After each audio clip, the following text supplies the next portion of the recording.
I've been waiting to write Lessons from the East for 10 years, and still there's so much that needs to be written. There's so much that I'm learning. 10 years ago, I began to discover the global church, and I saw things about how to do church that I've never seen before.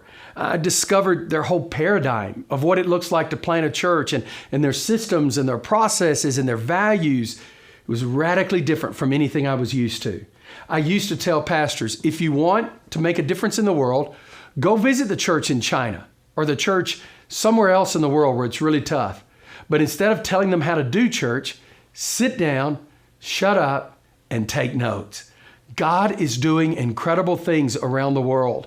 And while we try to figure out how to do church in America, they've already discovered it. There's a global move of God in a massive way.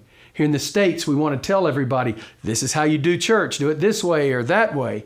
And yet the reality is, the greatest move of God that we've ever seen in the history of humanity is taking place outside the West.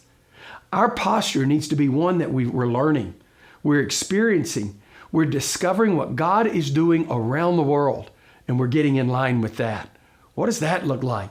Does it concern you that the church in America, for the first time in the history of Christianity, is growing in a few mega churches, but for the most part, overall, it's declined?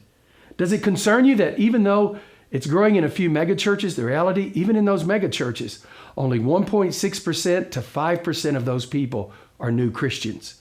Does that concern you?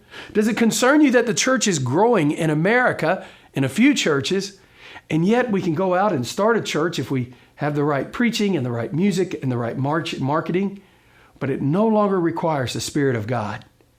The early church and the church that we see growing around the world is growing because people are obsessed with Jesus. Not preachers, not churches, but Jesus.